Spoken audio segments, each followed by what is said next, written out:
تقویٰ کا انعام۔ کہانی شروع کرنے سے پہلے میری چینل لائف سٹوریز وتھ نایا علی کو سبسکرائب کر دیں اور بیل آئیکن کو پریس کر دیں تاکہ آنے والی تمام مزیدار سٹوریز کی نوٹیفیکیشنز آپ کو مل سکے۔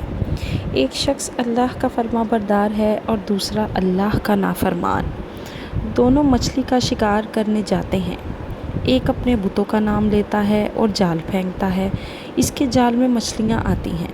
دوسرا اللہ کا نام لیتا ہے اور جال پھینکتا ہے اور اس کے جال میں کچھ نہیں آتا۔ کوشش کرتے کرتے شام ہو جاتی ہے۔ وہ اللہ کا نافرمان غیر اللہ کو پکارنے والا اپنی مچھلیوں کا تھیلا بھر کر واپسی پر گھر لے جاتا ہے اور اللہ کا ماننے والا اپنا تھیلا خالی لے کر آتا ہے۔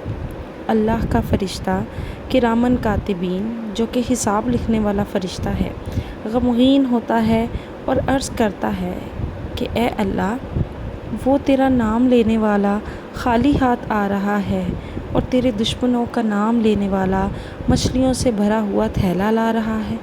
اس پر اللہ اپنے فرشتے کو دونوں کا آخرت میں ٹھکانہ دکھاتے ہوئے کہتے ہیں کہ وہ دیکھ، جو مچھلیاں بھر کے لا رہا ہے اس کا ٹھکانہ جہنم ہے، اور جو مچھلیاں لیے بغیر جا رہا ہے اس کا مسکن یہ جنت ہے، اس کا کوئی نعم البدل نہیں۔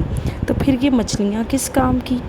جیسے ہم دوسروں کو دیکھ کر کہتے ہیں کہ وہ اتنے نافرمان ہیں لیکن پھر بھی زندگی میں ان کے پاس سب آسائشیں ہیں، لیکن وہ تکلیفوں میں مبتلا بھی نہیں ہوتے، اور ہم اتنے فرما بردار ہیں پھر بھی ہمارے اوپر آزمائشیں آتی ہیں۔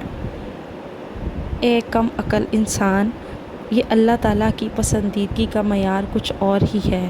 وہ ذات رحیم ہے، غفور ہے، بخشنے والا ہے، مہربان ہے۔